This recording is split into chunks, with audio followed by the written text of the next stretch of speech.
Hello friends, welcome to our channel. ನಾನು Rashmi. Friends, last ವಿಡಿಯೋದಲ್ಲಿ ನಾನು ನಿಮಗೆ ಬ್ಲೌಸ್ ಕಟ್ಟಿಂಗ್ ಹೇಗೆ ಮಾಡೋದು ತಿಳಿಸ್ಕೊಟ್ಟಿದ್ದೆ. ಈ ವಿಡಿಯೋದಲ್ಲಿ ನಾನು ನಿಮಗೆ ಬ್ಲೌಸ್ ಸ್ಟಿಚಿಂಗ್ ಹೇಗೆ ಮಾಡೋದು ಎಂಬುದನ್ನು ಸ್ಟೆಪ್ ಬೈ ಸ್ಟೆಪ್ ಹೇಳ್ಕೊಡ್ತಾ ಇದ್ದೀನಿ. ಫ್ರೆಂಡ್ಸ್, ಈ ವಿಡಿಯೋ ಇಷ್ಟ ಆಗಿದ್ದರೆ ಲೈಕ್ ಮಾಡಿ, ಹಾಗೆ ನನ್ನ ಚಾನಲ್ನ ಸಬ್ಸ್ಕ್ರೈಬ್ ಮಾಡೋದು ಮರಿಬೇಡಿ. ಫ್ರೆಂಡ್ಸ್, ಹಾಗಿದ್ರೆ ಬನ್ನಿ ವಿಡಿಯೋನ ಸ್ಟಾರ್ಟ್ ಮಾಡೋಣ. ಫ್ರೆಂಡ್ಸ್, ಹೇಗೆ ಸ್ಟಿಚಿಂಗ್ ಮಾಡಬೇಕು ಎಂಬುದನ್ನು ಇದರಲ್ಲಿ ಕಂಪ್ಲೀಟಾಗಿ ಡೀಟೇಲ್ ಆಗಿ ತಿಳಿಸ್ಕೊಟ್ಟಿದ್ದೀನಿ. ವಿಡಿಯೋನ ಕೊನೆ ತನಕ ನೋಡಿ. ಫ್ರೆಂಡ್ಸ್, ಬನ್ನಿ ಫಸ್ಟ್ ನಾವು ಏನು ಮಾರ್ಕಿಂಗ್ ಮಾಡಿಟ್ಟಿದ್ವಿ ಫ್ರಂಟ್ ಬಾಡಿ ಪಾರ್ಟಲ್ಲಿ ಟಕ್ಸ್ನ ಆಲ್ರೆಡಿ ಮಾರ್ಕ್ ಮಾಡಿದ್ವಿ. ಇದರಲ್ಲಿ ಹೇಗೆ ಸ್ಟಿಚ್ ಮಾಡೋದು ನೋಡೋಣ.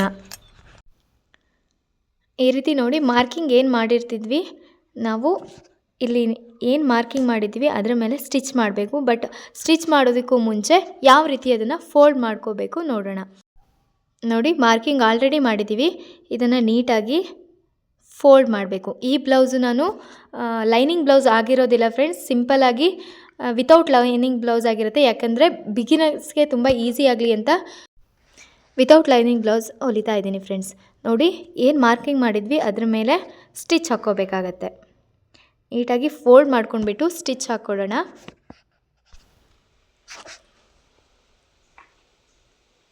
ಈ ರೀತಿ ಸ್ಟಿಚ್ ಹಾಕ್ಕೊಂಡ್ಬಿಟ್ಟು ನೆಕ್ಸ್ಟ್ ಇದು ಯಾವ ರೀತಿ ನಮಗೆ ಕಾಣುತ್ತೆ ನೋಡೋಣ. ಡಬಲ್ ಸ್ಟಿಚ್ ಹಾಕ್ಕೋಬೇಕಾಗುತ್ತೆ, ಯಾಕಂದರೆ ಇದು ವಿತೌಟ್ ಲೈನಿಂಗ್ ಬ್ಲೌಸ್ ಆಗಿರುತ್ತೆ. ನೋಡಿ, ಈ ರೀತಿ ಸ್ಟಿಚ್ ಹಾಕಿದಾಗ ಈ ರೀತಿ ಕಾಣಿಸುತ್ತೆ ನಮಗೆ.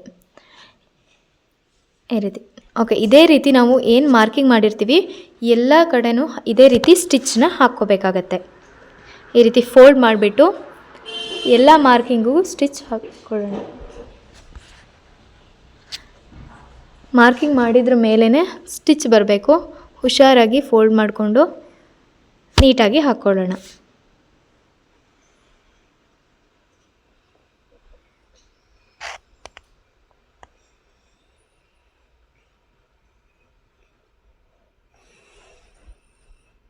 ನಿಮಗೆ ಬೇಕಾದರೆ ಡಬಲ್ ಸ್ಟಿಚ್ ಹಾಕ್ಕೊಳ್ಳಿ. ನಾನಿಲ್ಲಿ ಸಿಂಗಲ್ ಸ್ಟಿಚ್ ಮಾತ್ರ ಹಾಕ್ತಾಯಿದ್ದೀನಿ. ನೆಕ್ಸ್ಟ್ ನೋಡಿ, ಈ ರೀತಿ ಬರುತ್ತೆ. ಇನ್ನು ನಮಗೆ 2 ಟಕ್ಸ್ ಮಾರ್ಕಿಂಗ್ ಇದೆ, ಅದರ ಮೇಲೂ ಸಹ ನಾವು ಸ್ಟಿಚ್ಚನ್ನು ಹಾಕ್ಕೊಳ್ಳೋಣ. ಇದು ಫ್ರಂಟ್ ಬಾಡಿ ಪಾರ್ಟ್ ಆಗಿರುತ್ತೆ ಫ್ರೆಂಡ್ಸ್. ಆಲ್ರೆಡಿ ನಾವು ಮಾರ್ಕಿಂಗ್ ಮಾಡಿದ್ದೀವಿ. ನೀಟಾಗಿ ಜೋಡಿಸ್ಕೊಂಡು ಮಾರ್ಕಿಂಗ್ ಮಾಡಿದ್ರ ಮೇಲೆ ಸ್ಟಿಚ್ಚನ್ನು ಚಿಕ್ಕದಾಗಿ ಏನು ಮಾರ್ಕಿಂಗ್ ಮಾಡಿರ್ತೀವಿ ಅದ್ರ ಮೇಲೆ ತುಂಬ ವಿಡ್ತಲ್ಲಿ ಸ್ಟಿಚ್ ಹಾಕ್ಕೊಂಡ್ರೆ ಬ್ಲೌಸ್ ಹಾಳಾಗುತ್ತೆ ಫ್ರೆಂಡ್ಸ್. ನೀಟಾಗಿ ಹಾಕ್ಕೊಳ್ಳೋಣ.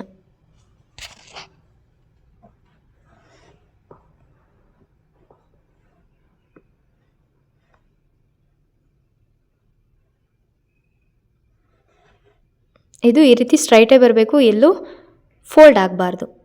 ನೋಡಿ, ಈ ರೀತಿ. ಈಗ ಲಾಸ್ಟ್ 1 ಸ್ಟಕ್ಸ್ ಏನಿದೆ ಅದ್ರ ಮೇಲೂ ನಾವು ಸ್ಟಿಚ್ ಹಾಕ್ಕೊಳ್ಳೋಣ.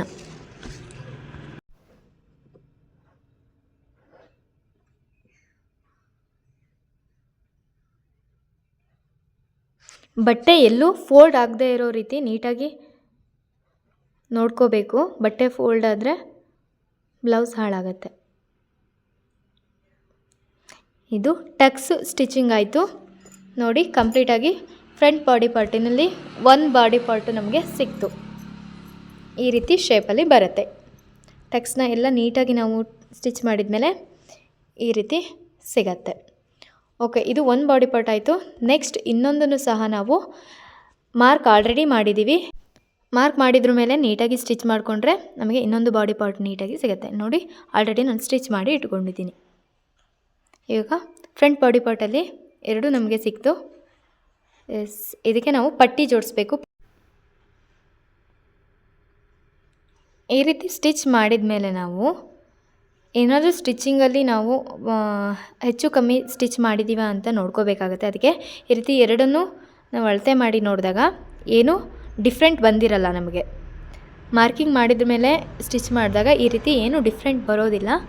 ಸೊ ನಾವು ಆದರೂ ಒಂದ್ಸರಿ ಕನ್ಫರ್ಮ್ಗೋಸ್ಕರ ಇನ್ನೊಂದು ಸರಿ ನೋಡೋಣ.